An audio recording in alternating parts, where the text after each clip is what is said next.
नमो नमः।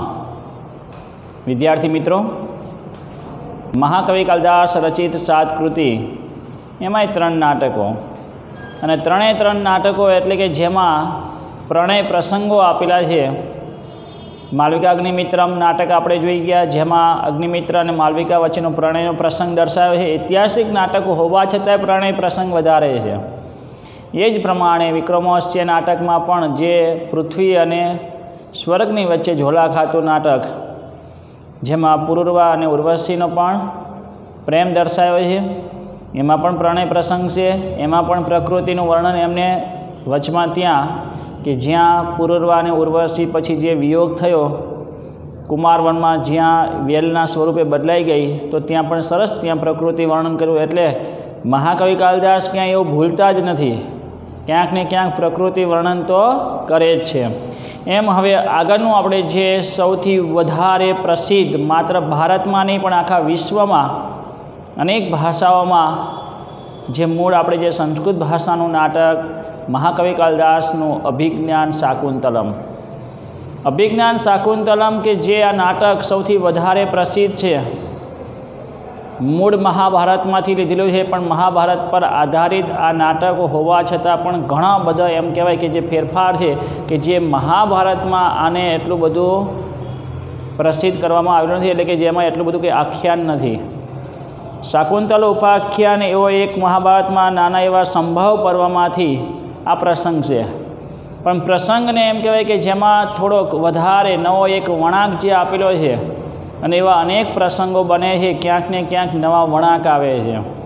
अने एवुं आ नाटक जे रंगभूमि पर नांदी द्वारा जे श्लोकनो पहेला कि भगवान शिवनी स्तुति करवामां आवे छे। भगवान शिवनी स्तुति द्वारा जे भगवानना 8 रूप एना विशेनी त्यामां वात करवामां आवे छे।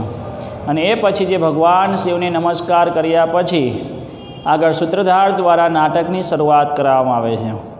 तो आ नाटक एवुं छे कि जेमां एम कही शकाय संपूर्ण महाकवि भास एटला अनुभवी थई गया छे कि जेमां कोई पण प्रकारनी भूल विना, अने एमां तो एमां अनेक उपमाओ, प्रकृतिनुं एटलुं सरस सुंदर वर्णन अने प्रणय तो बधी रीते सर्वांग सुंदर एवो सरस त्यां प्रणय प्रसंग पण आमां वर्णायो छे कि जे बाबतोथी कोई पण माणस कोईपण विश्वमां क्यांय पण आ नाटक नहीं जाणता होय एवुं नहीं होय। एटलुं आ प्रसिद्ध नाटक अभिज्ञान शाकुंतल अने ए नाटकना कारणे एम कही शकाय कि प्राचीन नाट्यकार तरीके तो महाकवि भास कहेवाय छे, पण उत्तम प्रकारनी नाट्यकृतिमां जो कोई कवि होय तो ए कालिदास छे। अने उपमानी बाबतमां पण कालिदास एटला प्रसिद्ध छे। प्रकृति दर्शन जे आपने कराव्युं है 3 नाटक में, जे हजू आपणे त्रीजुं नाटक समझवानुं है, तो आ 3 नाटकों में जे प्रकृति दर्शन कराव्युं है, प्रकृतिनुं जे वर्णन करेलुं है, आम एमनी 3 नाटकों आजे पण एटला ज प्रसिद्ध छे। पण सौथी वधारे प्रसिद्ध जो नाटक कहेवाय तो ए अभिज्ञान शाकुंतलम छे। महाकवि भासनुं सौथी वधारे प्रसिद्ध नाटक कयुं तो सपनव वासोदत्तम, ज्यां राजशेखर पण एवुं कहे कि जेने अग्नि पण बाળી શકતો નથી। एम अहींया पण एवुं कहेवाय कि अभिज्ञान शाकुंतलनो जो महिमा दर्शावવો હોય, एनुं महत्व दर्शावવું હોય तो जर्मन महाकवि गेटे तो एम कहेवाय कि ज्यारे अभिज्ञान शाकुंतलना 7 अंकनो ज्यारे एमणे अभ्यास कर्यो त्यारे ए पुस्तकने पोताना मस्तक पर मूकीने नाच्या हता। एटलो एमने आनंद थयो हतो। अने आ नाटक सांभळवाथी तमने पण एटलो ज आनंद थशे। तो आपणे सौप्रथम एनी शरूआत करीए कि जेमां नाटकना अंक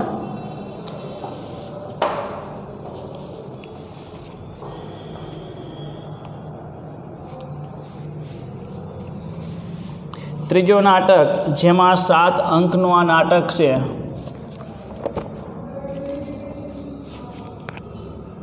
7 अंक। हवे आ नाटक में हस्तिनापुरनो राजा दुष्यंत एटले कि जे नायक छे, आ नाटक में दुष्यंत अने शकुंतला नो प्रणय નિરૂપાયો છે।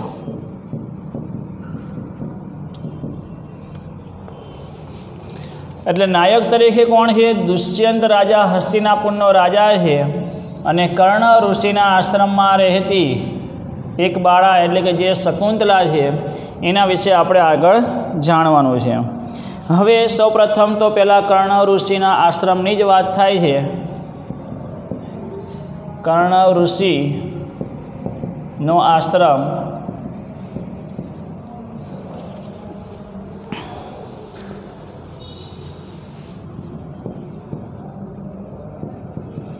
માલિની તીરે। હવે આપણે એક પછી એક અંગ પ્રમાણે એની વાત આપણે જાણીએ કે જેથી આપણને પણ થોડોક નાટકમાં આનંદ આવે। સૌપ્રથમ નાટકના શરૂઆતમાં જેમ કહી શકાય જે 7 અંકના નાટકમાં દુષ્યંતને સૌપ્રથમ પહેલાં શકુંતલા મળવી જોઈએ। એવી સુંદર કન્યા શકુંતલા જે કર્ણ ઋષિના આશ્રમમાં રહે છે। એ કર્ણ ઋષિના આશ્રમમાં કે જે માલિની તીરે છે એટલે એવું કહી શકાય કદાચ એ ગંગા નદીની એક શાખા હશે અને હસ્તિનાપુરના નગરની બાજુમાં જ એ વહેતી હશે। એટલે હસ્તિનાપુર નગરમાં જ આ કર્ણ ઋષિનો આશ્રમ હતો। તો કર્ણ ઋષિના આશ્રમની સંપૂર્ણ જવાબદારી એટલે કે ક્યારેક યજ્ઞનું રક્ષણ કરવું અથવા કોઈ રાક્ષસથી બચાવવા, કોઈ દાનવોથી બચાવવા, કોઈ એમને હેરાન કરે તો એ સંપૂર્ણ જવાબદારી કોની હોય છે? રાજાની હોય છે। તો એ નગરના રાજાની જવાબદારી એટલે કે દુષ્યંતની જવાબદારી આ કર્ણ ઋષિના આશ્રમ પર આવી પડે છે। પણ મહાકવિ કાલિદાસ એમ કહેવાય કે જ્યાં દુષ્યંત અને શકુંતલાને બંનેને ભેગા કરવાના છે। હવે આગળ શરૂઆત આપણે કરીએ। શરૂઆતમાં હસ્તિનાપુરનો રાજા દુષ્યંત શકુંતલા હજુ એને મળવાની છે એવું નથી અને બીજું કે એને એ પહેલાં પણ લગ્ન તો થયા જ હોય એટલે પ્રતિનાયિકા તરીકે આપણે બધામાં જોઈ ગયા ને ધારિણી, ઈરાવતી, અવસનરી આગળના નાટકમાં એમ અહીંયા કોઈ પ્રતિનાયિકા તરીકે મહારાણીનું કોઈ મહત્ત્વ અહીંયા દર્શાવ્યું નથી, કોઈ નામ દર્શાવ્યું નથી। બીજું કે વચ્ચે કોઈ વિઘ્ન સ્વરૂપે બને છે એવું પણ નથી। પણ અહીંયા એક નાટકમાં જે નવો વળાંક છે ને એમાં દુર્વાસા ઋષિનો શ્રાપ છે। આપણે ક્રોધિત મુનિ વિશે ધોરણ 10માં આપણે અભ્યાસ કરી ગયા કે દુર્વાસા મુનિ સૌથી વધારે ક્રોધિત હતા। એ ક્રોધી મુનિના કારણે કે જે શકુંતલાને જે શ્રાપ મળે છે એમાં એક નવું વિઘ્ન આવીને ઊભું રહે છે, એ આપણે સમજવાનું છે। તો સૌપ્રથમ શરૂઆતમાં હસ્તિનાપુરનો રાજા દુષ્યંત પોતાના સૈનિકોની સાથે પોતે રથમાં બેઠો છે અને એ રથ લઈને એનો પોતાનો સારથી આગળ હાંકે છે ક્યાં? જંગલમાં શિકાર કરવા માટે। એટલે સૌપ્રથમ શરૂઆતમાં દ્રશ્ય કે જે સૂત્રધાર દ્વારા કહેવામાં આવે કે મહાકવિ કાલિદાસનું આ નાટક 7 અંકમાં રજૂ કરવામાં આવે છે અને એમાં પહેલું દ્રશ્ય સૌપ્રથમ દુષ્યંત રાજા શિકાર કરવા માટે નીકળ્યો છે। હરણનો શિકાર કરવા માટે રાજા નીકળેલો છે। સારથીને દયા આવે છે કે આજે કોઈ હરણ આમના હાથે ના મરાય। શિકાર કરતાં કરતાં આગળ વધી ગયા છે અને કદાચ સૈનિકો એમ કહી શકાય કદાચ થોડા પાછા પણ રહી ગયા હશે। એટલે રાજા હવે એકલો છે, સૈનિકો ઘણે દૂર છે, એમના જે ઘોડાઓ છે, ઘોડાઓની જે ખરીઓનો જે અવાજ છે એ ઘણે દૂર છે। રાજાના હાથમાં ધનુષ્ય છે અને એ હરણ આગળ દોડતું જાય છે, રથ એની પાછળ છે, હરણ આગળ છે અને એ હરણને મારવા માટે રાજા આમ તૈયાર થયો છે। ધનુષ્ય એનું તૈયાર છે અને એ બાણ સીધું હરણને આમ મારવા તૈયાર થયું છે। ત્યાં અવાજ આવે છે તાપસી કુમારોનો।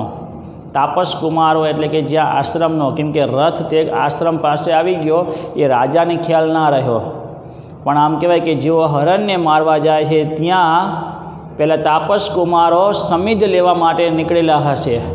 સમિધ એટલે કે જે લાકડું હોય યજ્ઞ માટેનું એ લેવા માટે નીકળેલા હશે અને એમને આ જોયું કે ક્યાંક એ હરણને મારવા જઈ રહ્યા છે રાજા, એટલે અટકાવે છે, હે રાજન થોભો થોભો, ધનુષ્યને અટકાવો, આ તો આશ્રમ છે, આશ્રમમાં ક્યાંય કોઈની હિંસા ન થવી જોઈએ। આશ્રમમાં પશુ પક્ષી કે કોઈ પણ માણસ ભય રહિત જ રહે, કોઈ ડર ના હોય, હરણ હોય, કોઈ પણ હોય, જંગલી કોઈ પણ હિંસક પ્રાણી હોય, બધા ત્યાં આરામથી રહે, કોઈ પણ પ્રકારની ક્યાંય હિંસા એ જગ્યાએ થતી નથી। આપણે વિક્રમાદિત્ય નાટકમાં જોઈ ગયા કે જ્યાં આયુ નામનો પુત્ર ક્યાં હતો? ચ્વયન ઋષિના આશ્રમમાં હતો। એ આયુને મૂકવા શા માટે આવવો પડેલો કે તેને ગીધ પક્ષીને મારેલો, પણ મૂળ એક ક્ષત્રિય હતો, પણ એ આશ્રમમાં હવે રહી શકે નહીં કેમ કે એને હિંસા કરેલી છે. કોઈ હિંસક માનવ ત્યાં આશ્રમમાં ના રહી શકે. એટલે પેલા તાપસ કુમારો ત્યાં કહે, હે રાજન, આ ધનુષ્ય છે ને એ તો રાક્ષસોને મારવા માટે છે, કોઈ દુર્જન હોય, દુષ્ટ વ્યક્તિ હોય ને મારવા માટે છે.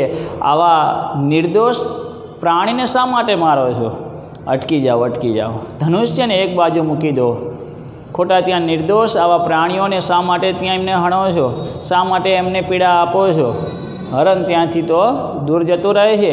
રાજાને એટલો ખ્યાલ આવી ગયો કે અહીંયા આશ્રમ આવી ગયો છે, એટલે એ પોતે રાજા પણ ગુણવાન છે, ઉદાર ભાવવાળા છે, એટલે ધનુષ્ય એક બાજુ મૂકી દે છે. અને તાપસ કુમારોને કહે, આ કોનો આશ્રમ છે? તો કે કર્ણ ઋષિનો આશ્રમ છે. અને એ કર્ણ ઋષિ અત્યારે આશ્રમ પર હાજર નથી. કર્ણ ઋષિએ અત્યારે જવાબદારી એક કન્યા ઉપર, એટલે કે શકુંતલા નામની જે કન્યા છે એ શકુંતલા પર આ આશ્રમની જવાબદારી આપીને એ પોતે સોમતીર્થ યાત્રા માટે ગયા છે. એટલે હાલમાં અત્યારે કર્ણ ઋષિ હાજર નથી. એટલે એમ કહેવાય કે મહાકવિ કાલિદાસે હોશિયાર તો ખરા કે કર્ણ ઋષિને મોકલી દીધા એક બાજુ, જેથી દુષ્યંતને શકુંતલા મળી તો શકે, તો જ નાટક આગળ વધે ને. એટલે કર્ણ ઋષિ અથવા કશ્યપ ઋષિ એમ પણ કહી શકાય, એ કર્ણ ઋષિ હાજર નથી. ક્યાં ગયા છે? સોમતીર્થ પર ગયા છે. પછી એમ દુષ્યંતને એમ થયું, કદાચ જો દુષ્યંત કર્ણ ઋષિ હાજર હોત તો દુષ્યંત રાજા એમને વંદન કરીને આશીર્વાદ લઈને ત્યાંથી એ પાછો હસ્તિનાપુર જતો રહે. પણ નહીં, મહાકવિ કાલિદાસે તો જે અહીંયા નાટક એમને જે રજૂ કરવું છે, જ્યાં શકુંતલાને એને સોંપવી છે, એટલે કે શકુંતલા અને દુષ્યંત વચ્ચેના પ્રેમને દર્શાવે છે, તો હવે કંઈક નાટક ત્યાં આગળ વધે છે. દુષ્યંત રાજા તાપસ કુમારોને કહે છે, તો હવે હું આશ્રમમાં અત્યારે કર્ણ ઋષિ તો હાજર નથી, પણ જેને પણ જવાબદારી સોંપેલી છે એને હું મળીને પાછો જતો રહીશ. હું કોઈ અહીંયા હિંસા નહીં કરું. ધનુષ્ય એક બાજુ મૂકી દે છે, રથને આશ્રમ તરફ આગળ લઈ જાય છે. પછી પોતાના સારથીને કહે છે, અહીંયા રથને ઊભો રાખજે, અંદર ના લઈને આવતો, કેમ કે રથના પૈડાઓના અવાજને કારણે, ઘોડાઓની ખરીના અવાજના કારણે કદાચ આશ્રમમાં રહેતા ભયરહિત પશુ પક્ષીઓ ડરે નહીં. એટલે રથને બહાર ત્યાં ઊભો રખાઈ દે છે. પોતે રાજા તરીકે નહીં પણ એક સામાન્ય માણસ તરીકે શું કરે છે? પોતાનો મુગટ ત્યાં મૂકી દે છે.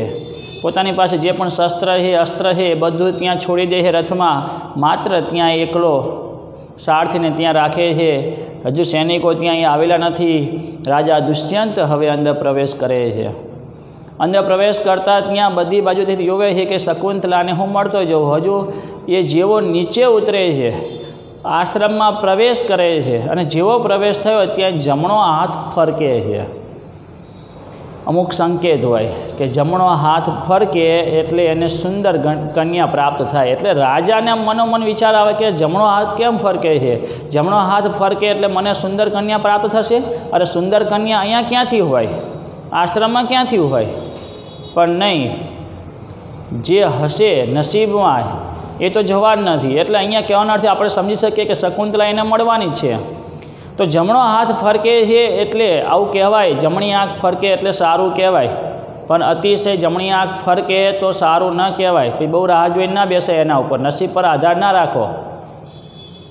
આંખમાં કદાચ કંઈક કચરો ગયો હોય અથવા કંઈક દુખે છે તો ડૉક્ટરને બતાવવું, પણ ખોટી રીતે એના પર આધાર ન રાખો.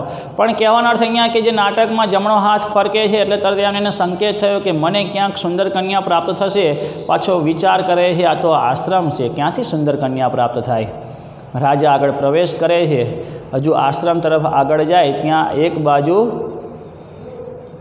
બાળ તરુઓને, નાના નાના વૃક્ષો હોય, અને નાના નાના વૃક્ષોને આપણે પાણી પાવું જોઈએ, કેમ કે એ તરસ્યા રહી શકે નહીં. મોટા વૃક્ષ થઈ જાય પછી તમે એને પાણી ના પાવો તો ચાલે.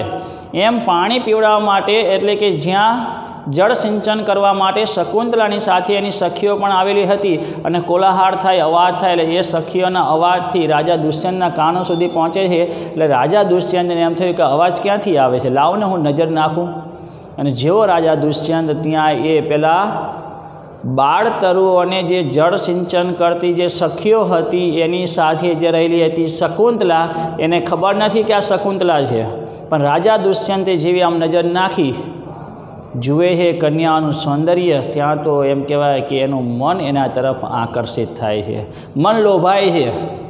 શકુંતલાને પહેલી નજરે ત્યાં જુએ છે, એના સૌંદર્યને જુએ છે અને એનાથી અંદરથી પ્રશ્ન થાય છે, બ્રાહ્મણ પુત્રી હશે તો?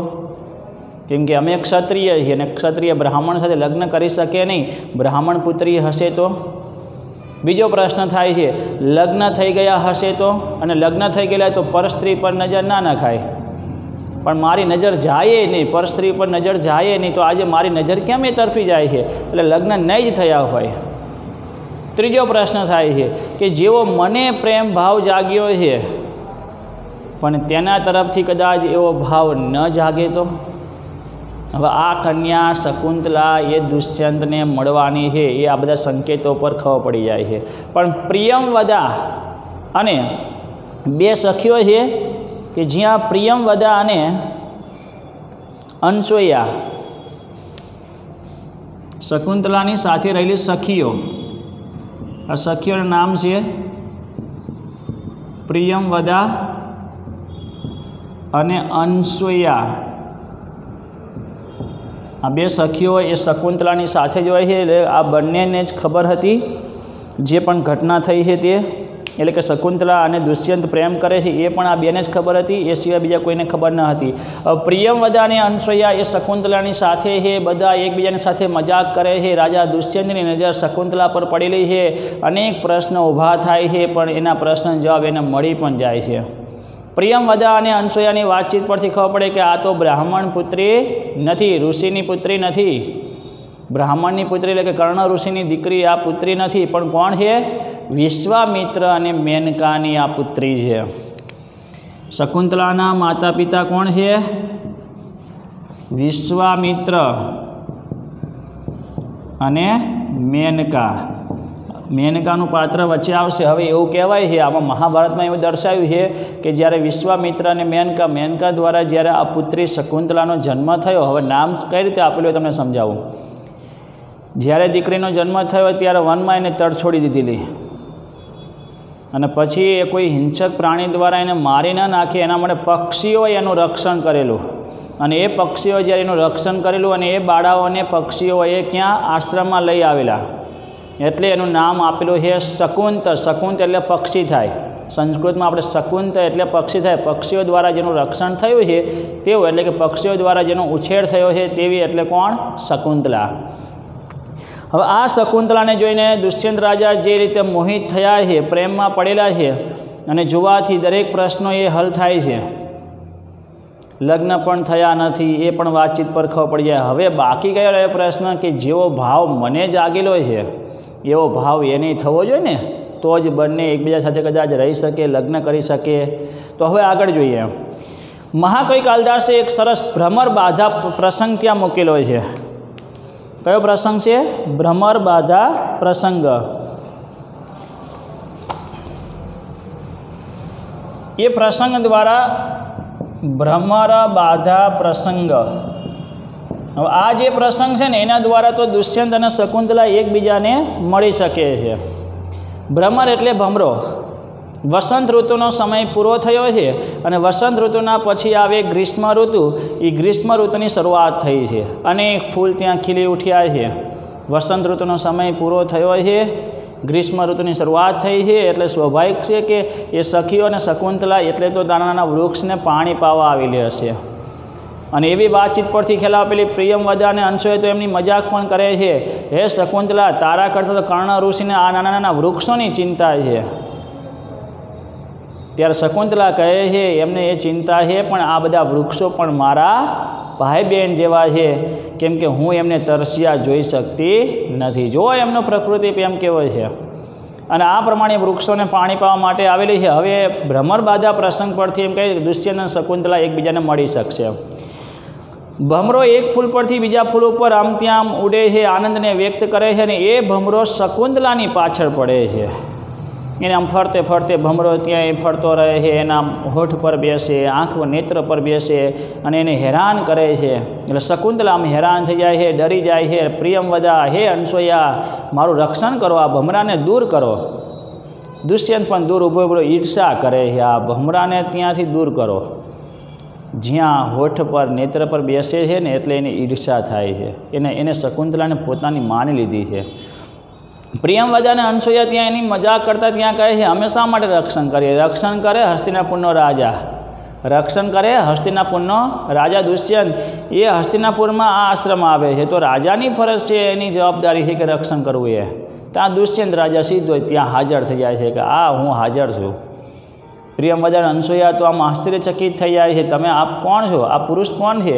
પછી ખબર પડી કે હસ્તિનાપુરનો રાજા દુષ્યંત પોતે છે. અને ભમરો ક્યાં ગયો એ તો ખબર ના રહી.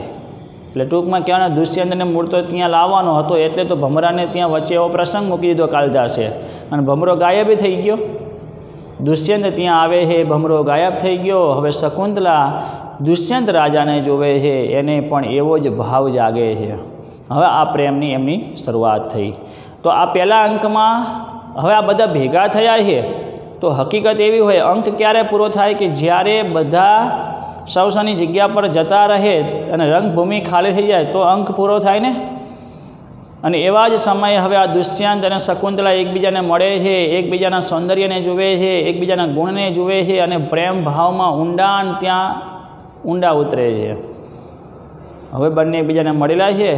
રાજા દુષ્યંત પોતાની ઓળખ આપે છે, શકુંતલા પણ ત્યાંની જે આશ્રમમાં જવાબદારી નિભાઈ રહી છે, જે કર્ણ ઋષિ હાજર નથી. અને એ વખતે તપોવનમાં હાથીનું આક્રમણ થાય છે. હાથીનું આક્રમણ થાય છે. કોઈ હાથી ત્યાં મદોન્મત્ત બનેલો છે, એટલે કે ત્યાં પાગલ થયો છે, અને એ તપોવન પર આક્રમણ કરે છે. એટલે હાથીનું એ તપોવન પર આક્રમણ થવાને કારણે બધા ભયભીત થઈ ગયા છે.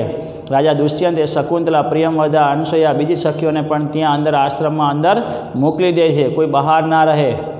અને રાજા દુષ્યંતને ખબર પડી કે આ હાથીએ શા માટે આક્રમણ કર્યું?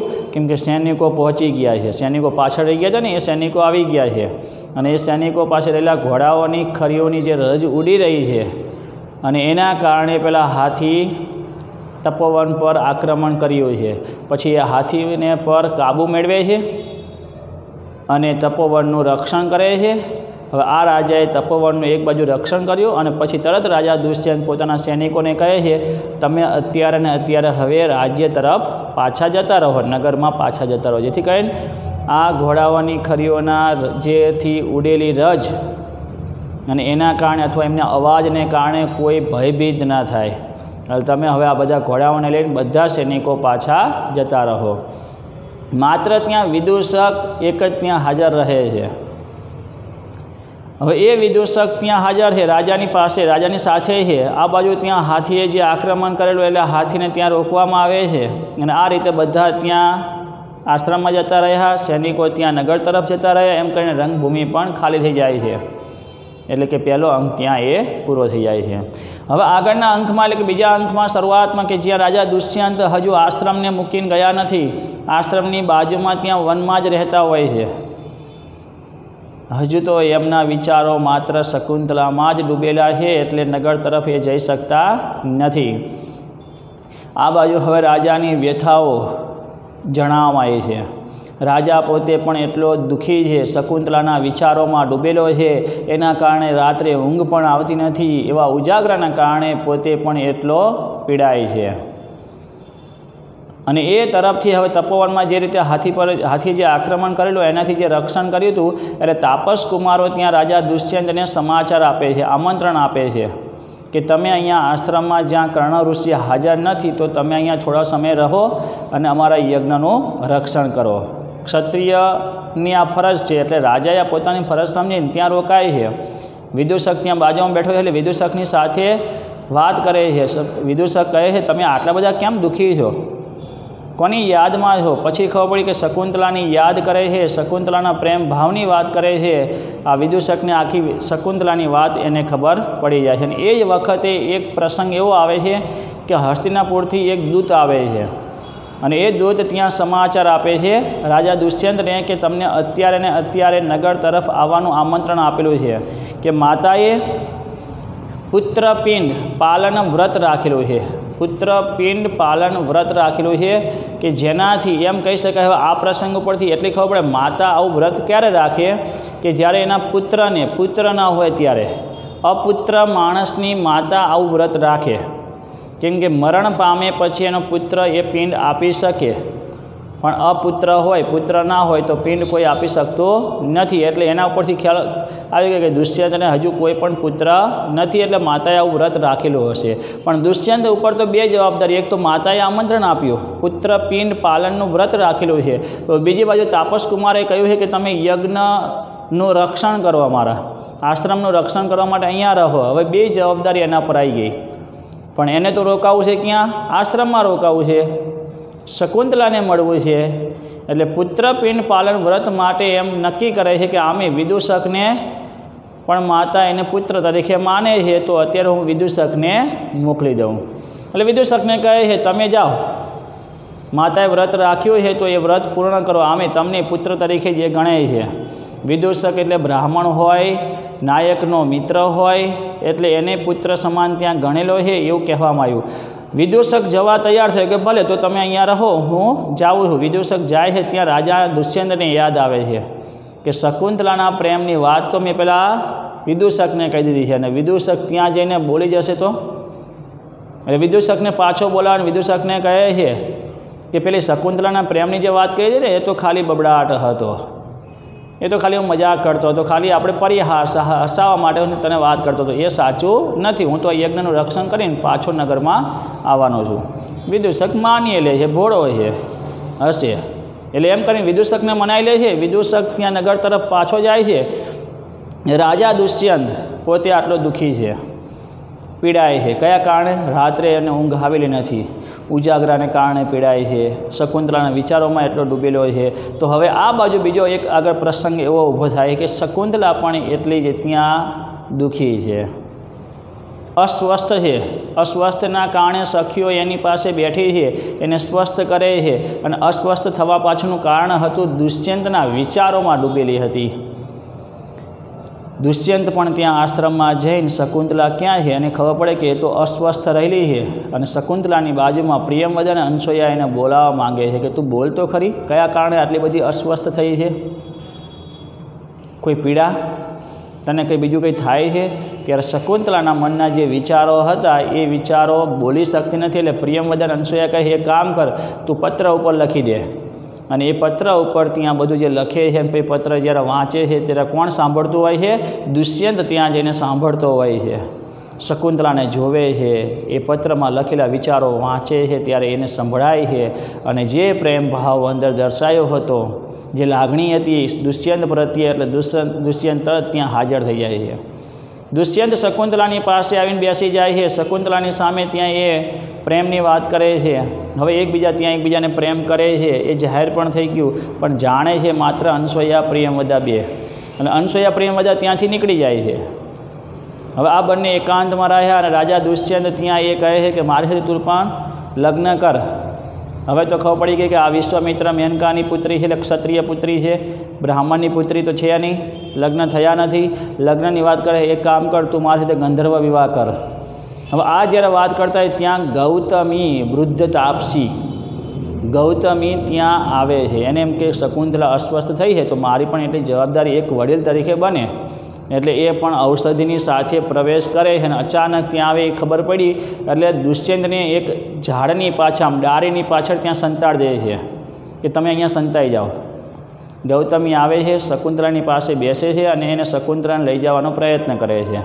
એટલે શકુંતલા પહેલાં ઈશારો કરે દુષ્યંતને, એટલે એ પાછળ જાય છે. પછી બંને પાસા એકાંતમાં મળે છે, અને દુષ્યંત ગંધર્વ વિવાહની વાત કરે છે. ગાંધર્વ વિવાહનો પ્રસંગ જે છે, ગાંધર્વ વિવાહ કોને કહેવાય? કે જ્યારે માતા પિતાની પસંદગી ના હોય, એમને ખબર ના હોય, એટલે એકબીજાને ખાલી બંનેની ઈચ્છાથી જ ખાલી જે લગ્ન થાય એને ગાંધર્વ વિવાહ કહેવાય. ઘણી વખત અત્યારે આ સમયમાં બને છે. પણ આ ગાંધર્વ વિવાહ ન સારા એની પાછળનું કારણ શું? કે જ્યારે પણ એ પતિ પત્નીએ જ્યારે ગાંધર્વ વિવાહ કર્યા એટલે એકબીજાની ઈચ્છાથી લગ્ન કરેલા છે, ત્રીજો કોઈ સાક્ષી નથી. અને જ્યારે પણ કંઈ પણ એવું થાય તો એમાં વચ્ચે સાક્ષી તરીકે કોને બોલાવવા, એવો પ્રસંગ આગળ આવશે. એટલે ગાંધર્વ વિવાહ સારા નહીં. પણ અહીંયા બંને હવે ગાંધર્વ વિવાહથી જોડાય છે, રાજા દુષ્યંત એ શકુંતલાની સાથે ત્યાં એ કર્ણ ઋષિ હાજર નથી. શકુંતલા દુષ્યંતના પ્રેમમાં છે અને બંને ત્યાં લાંબો સમય થોડોક રહે છે. પછી રાજા દુષ્યંતને એમ થયું કે હવે મારે કાર્યભાર જે છે એ સંભાળી લેવો જોઈએ, એટલે હવે હું અહીંથી નીકળું છું. પ્રિયમવદા અને અનસૂયાને આ વાતની ખબર છે અને શકુંતલાને છેલ્લે અંતે કહે છે કે હવે હું હસ્તિનાપુર તરફ જાઉં છું. થોડો સમય વીતે પછી હું તને લેવા માટે, એટલે કે કર્ણ ઋષિ આવે ત્યાં હું તને લેવા માટે આવીશ. અને એમ કહીને ત્યાં જાય. ત્યાં પ્રિયમવદા અને અનસૂયા બંને કહે કે ચોક્કસ તમે લેવા આવજો. કર્ણ ઋષિ આવે એટલે એ પહેલાં પણ તમે ત્યાં આશ્રમમાં આવતા રહેજો, પણ એની યાદ માટે કંઈક તો આપતા જાઓ. ત્યારે એમ કહેવાય કે એક વીંટી યાદ રૂપે આપવામાં આવી. રાજા દુષ્યંતે એક વીંટી મુદ્રિકા શકુંતલાને પોતાની યાદ માટે આપે છે. દુષ્યંત રાજા હસ્તિનાપુર તરફ પાછો વળી ગયો છે. શકુંતલા એની યાદમાં છે, એના જ વિચારોમાં ડૂબેલી રહે છે. જે આશ્રમની જવાબદારી એના પર હતી એ હવે સંભાળતી નથી અને દુષ્યંતના વિચારોમાં એ ડૂબેલી છે. પ્રિયમવદા અને અનસૂયા ત્યાં એ બાગમાં ફૂલ લેવા માટે ગયેલા છે અને એ જ વખતે આશ્રમમાં દુર્વાસા ઋષિ આવે છે. દુર્વાસા ઋષિનો પ્રવેશ જેવો થાય છે એ જ વખતે શકુંતલા કોના યાદમાં હતી? દુષ્યંતના યાદમાં હતી. અને એ શકુંતલા જેના યાદમાં હતી એટલે અતિથિ સત્કાર કરવાનું ભૂલી ગઈ. અને દુર્વાસા મુનિનો જો સત્કાર કરવામાં ના આવે તો એના જો કોઈ ક્રોધી મુનિ નથી. દુર્વાસા મુનિ ક્રોધિત થયા કે તે મારો અનાદર કર્યો, તે મારો સત્કાર ના કર્યો. તું જેને યાદ કરે છે ને એ તને ભૂલી જશે. તું જેને યાદ કરે છે અને મારો અનાદર કર્યો તો તું જેને યાદ કરે છે એ તને ભૂલી જશે. એટલે આનો અર્થ થયો એ કોને યાદ કરે છે? દુષ્યંતને. તો દુષ્યંત શકુંતલાને ભૂલી જશે, શકુંતલા દુષ્યંતને નહીં ભૂલે. આ શ્રાપ તો જુઓ, તું જેને યાદ કરે એ તને ભૂલી જશે. હવે આમાં દુષ્યંતની ભૂલ શું? એને તો ખબર નથી આ વાતની. દુર્વાસા મુનિએ શ્રાપ આપ્યો. પ્રિયમવદા અનસૂયાને ખબર પડી એટલે બંને ત્યાં દોડીને આવે છે, માફી માગે છે કે જવા દો, એનાથી જે પણ ભૂલ થઈ ગઈ. અંતે પછી દુર્વાસા મુનિ કહે છે તો હવે આ શ્રાપમાંથી મુક્તિ થવા માટેનું એક જ કે જો ઓળખ ચિહ્ન આપેલું હશે, એવું કોઈ ઓળખ ચિહ્ન હશે તો એ ઓળખ ચિહ્નથી એ શકુંતલાને ઓળખશે. અભિજ્ઞાન શાકુંતલમ. અભિજ્ઞાન એટલે ઓળખ ચિહ્ન થાય. ઓળખ ચિહ્નથી આપણને પ્રાપ્ત થતી આ નાટકમાં એક નવી શકુંતલા, એવું મહાકવિ કાલિદાસે શીર્ષક આપેલું છે. એટલે ઓળખ ચિહ્નથી એ શકુંતલાને યાદ કરશે. એટલે ઓળખ ચિહ્ન માટે વીંટી આપેલી હતી, એનાથી જ એ શકુંતલા યાદ આવશે એ નક્કી થયું. હવે આ દુર્વાસાના શ્રાપને કારણે એક નવો વળાંક આવ્યો છે. હવે દુર્વાસા મુનિ ત્યાંથી હવે જતા રહ્યા. એના પછી થોડો સમય વીતી જતા કર્ણ ઋષિ હવે સોમતીર્થ યાત્રા પરથી પાછા આશ્રમમાં આવે છે. અને જેવા એ આશ્રમમાં પ્રવેશ કરે છે ત્યાં દિવ્ય વાણીથી એમને એટલો તો ખ્યાલ આવી ગયો કે શકુંતલાના ગાંધર્વ વિવાહ દુષ્યંતની સાથે થયેલા છે એ વાતની ખબર પડી. પણ પ્રિયમવદા અને અનસૂયા બંને પાછા ભયથી એટલા ડરેલા છે કે કર્ણ ઋષિ આવશે, આપણે કઈ રીતે સમાચાર આપશું? હજુ દુષ્યંત તો રાજા ઘણા સમયથી જતો રહ્યો, કોઈ સમાચાર નથી. અને આ બાજુ શકુંતલા ગર્ભાવસ્થામાં છે. કોઈ બાળકને જન્મ આપવાની તૈયારી, કેમ કે લગ્ન થઈ ગયા છે એ સમયે રહેલો હતો, ગર્ભાવસ્થાના સમયમાં રહેલી છે. કર્ણ ઋષિ આવશે, આપણે શું કહી શકશું? આપણે તો ત્યાં એ કહી શકશું નહીં. પણ દિવ્ય વાણીથી કર્ણ ઋષિને આ વાતની ખબર પડી ગઈ હતી. એટલે કર્ણ ઋષિએ પ્રિયમવદા અને અનસૂયાને કહ્યું કે હવે આ દીકરી અહીંયા ના રહી શકે, એ તો પારકી કહેવાય. આને એના પતિની પાસે વળાવો, હવે એની વિદાય રાખો, એની તૈયારી કરો. એટલે કર્ણ ઋષિએ રાજી છે, ભલે તમે ગંધર્વ વિવાહ કરી લીધા છે પણ હવે તું અહીંયા રહી ના શકે. એટલે પોતાની શકુંતલા નામની જે દીકરીને ક્યાં? દુષ્યંતની પાસે મોકલવા ઈચ્છે છે, કેમ કે પોતે હવે ત્યાં ગર્ભવતી છે. બાળકને જન્મ આપે એટલે કે બાળકનો જન્મ ત્યાં આપે એના માટે તેને મોકલી દઈએ. વિદાયની તૈયારી ચાલુ થઈ જાય છે. બહુ સરસ ત્યાં ચોથા અંકમાં વિદાયની જે તૈયારી કરેલી છે જેમાં એમ કહે પ્રકૃતિ વર્ણન દર્શાવ્યું છે. શકુંતલાની વિદાય છે, એની સાથે ગૌતમી વૃદ્ધા છે. તાપસીમાં વૃદ્ધામાં ગૌતમી અને સાથે બે ઋષિકુમારો સાંગર્વ અને શાર્દવત, જે કર્ણ ઋષિના શિષ્યો હતા. શાર્દવત અને સાંગર્વ અને ગૌતમી આ ત્રણેયની એની સાથે મોકલે છે, કેમ કે પહેલે હજુ સગર્ભ છે, ગર્ભવતી છે, એટલે એની સાથે ત્યાં રહે અને ત્યાં એને મૂકીને પાછા આવી જજો. ગૌતમી શકુંતલાને લઈને હવે નીકળે છે. પિતા પોતાની દીકરીને ત્યાં વિદાય આપી રહ્યા છે. સખીઓ પણ લાંબા સમયથી જેની સાથે રહ્યા હતા એ પણ હવે એની વિદાય સહન થતી નથી. સાથે વનજ્યોતના ફૂલ આ બધા હવે એને આમ ભેટી પડતા એવું લાગે છે. વેલ પણ ત્યાં નમી જાય છે અને લતાઓને એમ થાય કે અમે પણ ભેટી પડીએ, કેમ કે નાના નાના વૃક્ષનું સિંચન કરતી, જળ સિંચન કરતી, દરેકને તરસ્યા રાખી નથી શકતી, દરેકની સાથે પ્રેમ ભાવ. એ સિવાય એક ગર્ભવતી એક જે હરણ હતું એની સાથે, એટલે કે હરણ પણ હવે એ માતા બનવાનું હતું હરણી, તો એની સાથે પણ એ રહેતી હતી. હવે એનું ધ્યાન કોણ રાખશે? એ પણ રડે છે. એક નાનું એવું હરણનું બચ્ચું બાળ મૃગ ત્યાં એનો આમ છેડો પકડે છે. એ પણ જાણે આમ વિદાય સહન ના કરી શકતું હોય એવું લાગે. આખું આવું વર્ણન આપેલું છે, પ્રકૃતિ વર્ણન. પિતા પણ ત્યાં દીકરીને સંદેશ આપે છે કે ત્યાં એ તારા પતિને ત્યાં રહેજે, પાછી ક્યારેક અહીંયા આવતી રહેજે. વારંવાર ત્યાં એ કર્ણ ઋષિને ભેટે છે શકુંતલા. ગૌતમી કહે છે હવે મોડું થઈ જશે, ત્યાં નીકળો હવે. પાછા જાય, પાછા ત્યાં ભેટે છે અને અંતે ત્યાંથી શકુંતલા જતી રહી છે. કર્ણ ઋષિ, પ્રિયમવદા, અનસૂયા પાછા હવે આશ્રમ તરફ વળે છે.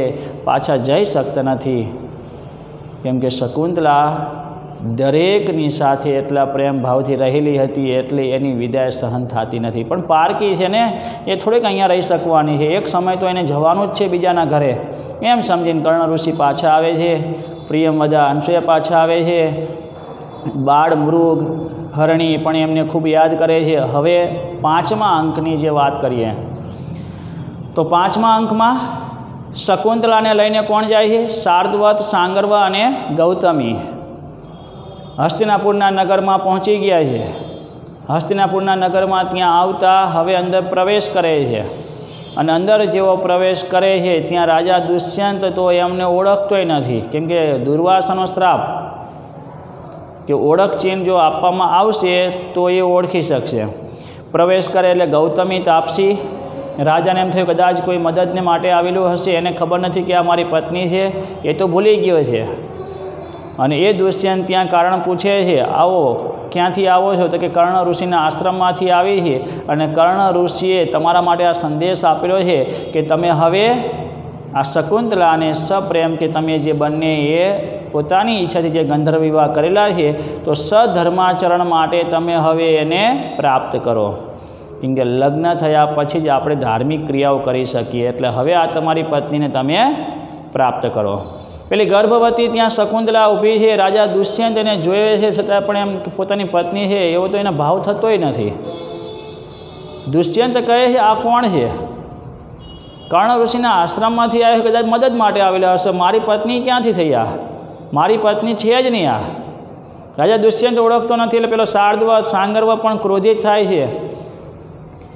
હે રાજા, આ તમારી જ પત્ની છે, તમે એનો સ્વીકાર કરો. અને આમે ધન સંપત્તિ પ્રાપ્ત કર્યા પછી રાજાઓ બસ આવું જ કરે છે. લોકો ધન સંપત્તિ પ્રાપ્ત કર્યા પછી બસ આવી સ્ત્રીઓને ત્યાં તરછોડી દે છે. એમ રાજા, શા માટે તમે શકુંતલાને ત્યાં તરછોડી રહ્યા છો? પણ રાજા દુષ્યંતને યાદ નથી આવતી.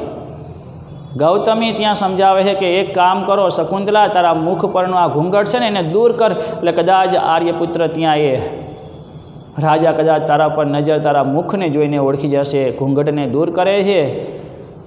એક બાજુ મુખને ફેરવે, દુષ્યંત જુએ તો એ કહે છે મને યાદ આવતી નથી આ વળી કોણ છે. ત્યાં એ શકુંતલા કહે છે, પહેલાં શરૂઆતમાં છે ને આર્યપુત્ર કહે છે કે આર્યપુત્ર સાચે જ મને ઓળખતા નથી, અને અંતે એને અનાર્ય કહેવું પડે છે. ક્યારે?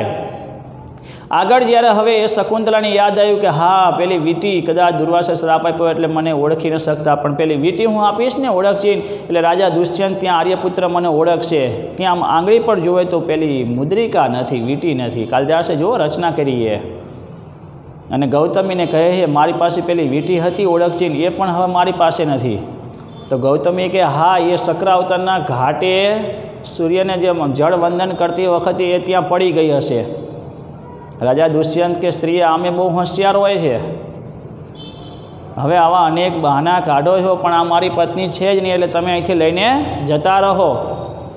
આમે કોયલ બહુ હોશિયાર હોય, કોયલ પોતાના બચ્ચાઓને મોટા કરવા માટે કાગડાના માળા મૂકી આવે છે, એમ આના પુત્રને જન્મ અહીંયા અપાઈને આવા ધન સંપત્તિ આવા રાજ્યમાં રાખવાની ગણતરી તમે એને મૂકવા આવેલા છો, એટલે આ બાળક કોઈ બીજાનું હશે, આવો આરોપ મૂકે છે. ત્યારે શકુંતલા એમ કહેવાય કે હે અનાર્ય,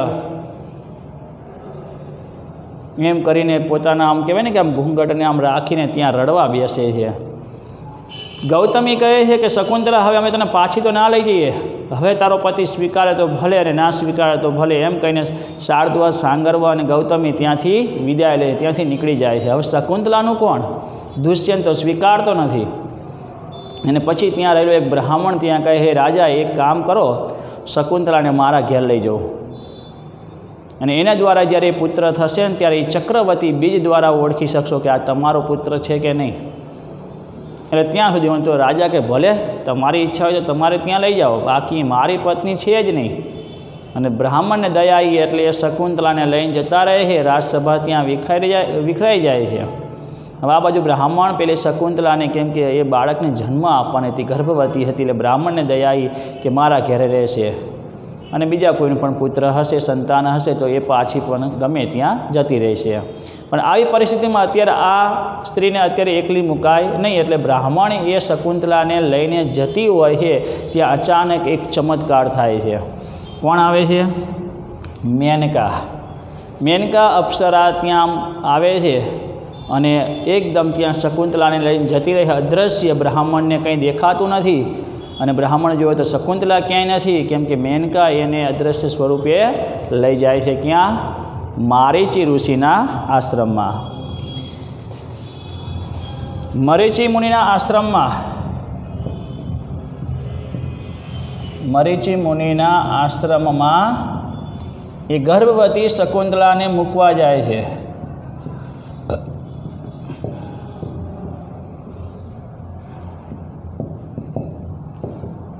હવે ત્યાં એ શકુંતલા એક જે બાળકને જન્મ આપે છે, હવે એ આપણે આગળ સમજવાનું છે. એટલે શકુંતલાની માતા મેનકા જ એ વખત એનું રક્ષણ કરે છે, શકુંતલાને લઈ જાય છે. બ્રાહ્મણ પાછો તરત રાજા પાસે જાય છે અને રાજાને કહે છે પેલી શકુંતલા મારી પાસે હતી પણ અચાનક કંઈ મને દેખાયું નહીં, અને ક્યાં એ જતી રહી ખબર ના રહી. રાજા કે ભલે ને ગમે ત્યાં ગયું હોય, આમે ક્યાં મારી એ પત્ની હતી, હવે શાંતિ તમે સૂવો અને અમને સૂવા દો.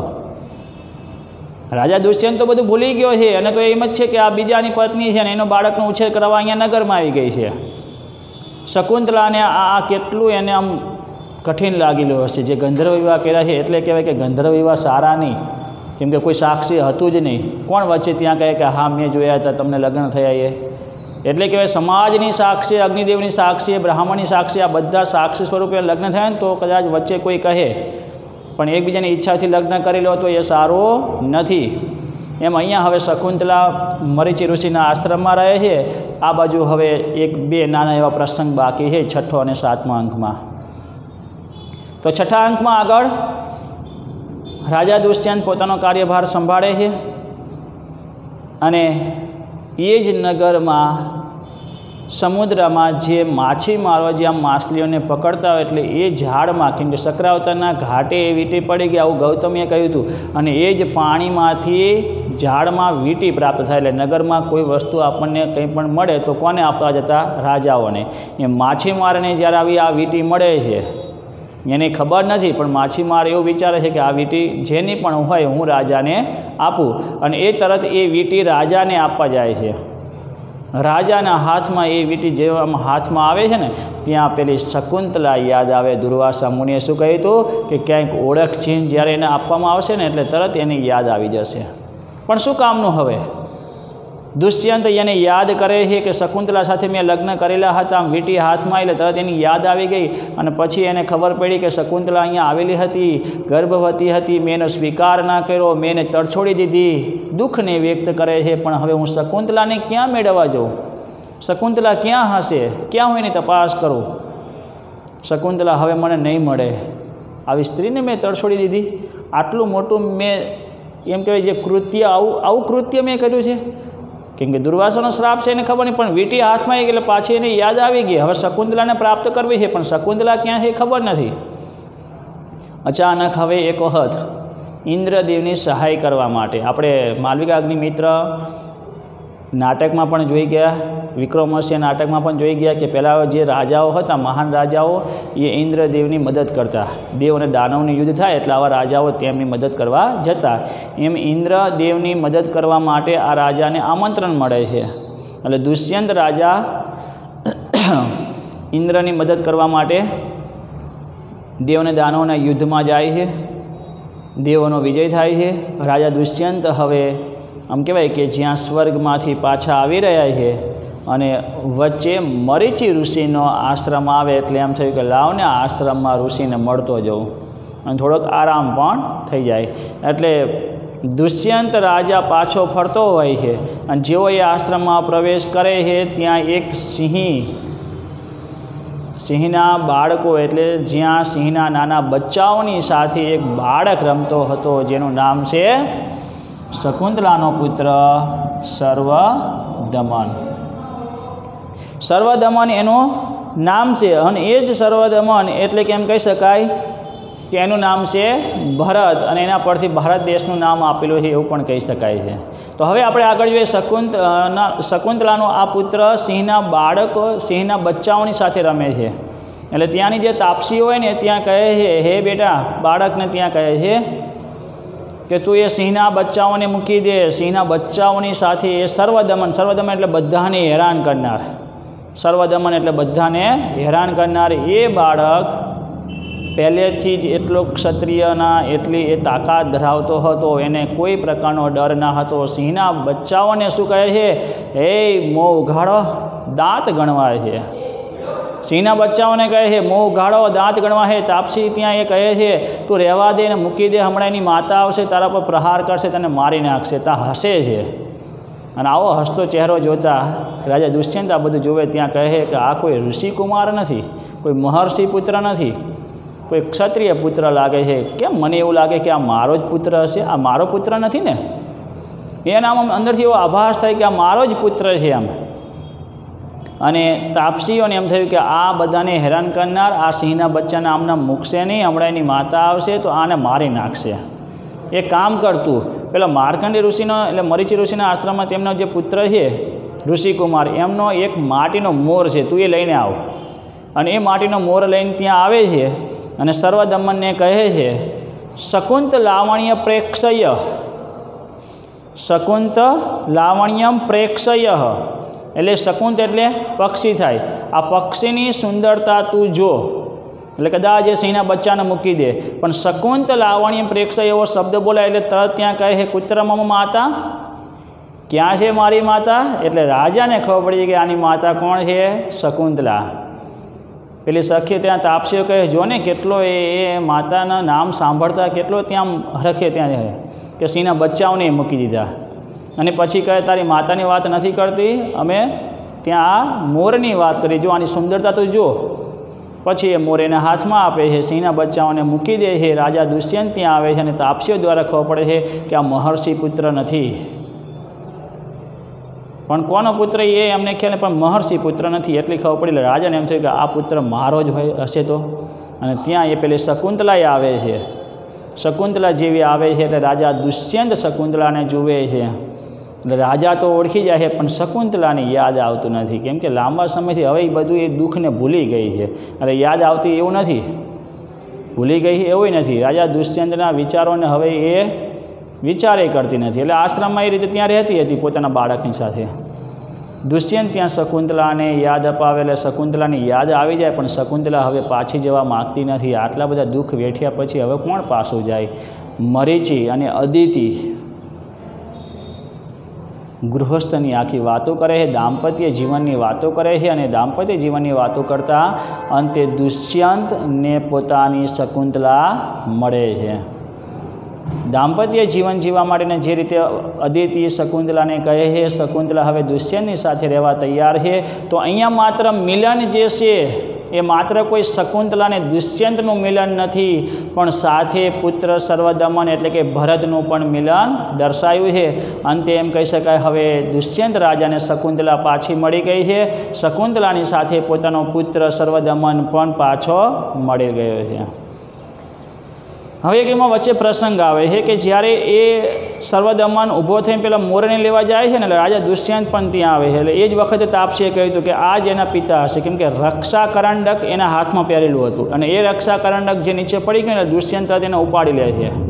અથવા તાપસીએ કહે છે એના માતા પિતા સિવાય રક્ષા કરંડક કોઈ ઉપાડી શકે નહીં, એટલે આ જ એના પિતા હશે. ને પછી એ શકુંતલા આવે છે અને પછી ખબર પડે છે કે આ જ એના પિતા છે, એની આ માતા છે. દુષ્યંતને ખબર પડે છે, એટલે દુષ્યંતને એટલી ખબર પડી કે આ જ મારો પુત્ર છે. અને પછી અદિતિ અને મરીચીના કારણે બંનેના કારણે આ બંને દાંપત્ય જીવન જીવવા માટે તૈયાર થયા. અંતે આ નાટકનો સુખદ અંત ત્યાં આવે છે. રાજા દુષ્યંત પોતાની પત્ની શકુંતલા અને પુત્ર ભરત સર્વદમનને પોતાના નગર હસ્તિનાપુર તરફ હવે એ લઈ જાય છે અને ત્યાં ભરત વાક્યથી આ નાટક પૂરું થાય છે. તો આ નાટકમાં જે પ્રકૃતિ વર્ણન છે, કર્ણ ઋષિના આશ્રમની જે વાત થઈ, દુર્વાસા મુનિના શ્રાપની વાત થઈ, મહાકવિ કાલિદાસના વિચારો તો જુઓ. જો કર્ણ ઋષિ હાજર હોત તો દુષ્યંત અને શકુંતલા ના મળત, અને ચલો હાલો મળી ગઈ છે. તો જો કર્ણ ઋષિ હાજર હોત તો શકુંતલા દુષ્યંતને યાદ કરે છે તો દુર્વાસા મુનિનો એનો આદર સત્કાર કર્ણ ઋષિ કરી લેત. તો એ શ્રાપ ના મળે અને શ્રાપ ના મળે તો પછી 5 અંકમાં નાટક પૂરું થઈ જાય. કદાચ 5મા અંકના નાટકમાં આપણે જોઈએ તો 5મા અંકમાં જ્યારે શકુંતલાને લઈને પેલી ગૌતમીન સાંગરવ જ્યારે જાય છે ત્યારે દુષ્યંત એનો સ્વીકારે કરી લે છે અને ત્યાં નાટક પૂરું પણ થઈ જાય. પણ જુઓ નવા નવા વળાંકો જે મહાકવિ કાલિદાસ જે આપેલા છે અને જે પ્રકૃતિ વર્ણન જે આપેલું છે, જે એમની ભાષા શૈલી છે અને અહીંયા જે પ્રણય પ્રસંગ જે વધુ એમને ગાઢ જે એમને જે નિરૂપણ કર્યું છે એ આપણે અહીંયા જોઈ શકીએ છીએ. એટલે જ કહેવાય જર્મન કવિ ગેટ તો આને વાંચીને નાચી ઉઠ્યા હતા. આપે જો કદાચ આપણું શકુંતલા અભિજ્ઞાન શકુંતલા કદાચ ક્યાંક વાંચીએ ને આપણે તો પણ આપણને એટલો જ ઊંડો રસ પડે, એમ થાય બીજી વાર વાંચવું છે. એટલું સરસ ત્યાં એ નાટકની રચના મહાકવિ કાલિદાસે કરેલી છે. તો હવે આ નાટકની વાત કરીએ. છેલ્લે જુઓ 2 ફકરા જેનું આપણે મૂલ્યાંકન જે કર્યું કે જેમાં 7 અંકનું આ નાટક છે. નાયક તરીકે દુષ્યંત છે, નાયિકા તરીકે શકુંતલા છે. કર્ણ ઋષિના આશ્રમનો પ્રસંગ છે, અંતમાં મરીચી ઋષિના આશ્રમનો પ્રસંગ છે.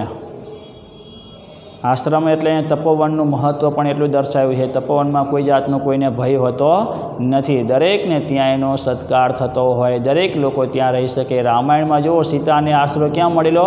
વાલ્મીકીના આશ્રમમાં. રામ 14 વર્ષના વનવાસ ભોગવતા હતા ત્યારે દરેક ઋષિઓના આશ્રમમાં રહેતા. એટલે એમ કહેવાય તપોવનનું મહત્ત્વ આપણે આ નાટકો દ્વારા સમજી શકીએ છીએ. ચલો છેલ્લે હવે આ નાટકમાં છેલ્લે જે 2 ફકરા આપેલા છે એમાં વાક્ય નોંધ કરતા રહ્યો, પ્રશ્ન માટે પૂછાઈ શકે છે. સંસ્કૃત સાહિત્યના આ લલામભૂત નાટકની રચનાની પ્રેરણા મહાભારતના વાક્ય નોંધ કરજો. મહાભારતના શુષ્ક મનાતા સંભવ પર્વમાંથી મળી છે. એટલે આ મહાભારતમાંથી આ નાટક લીધેલું છે.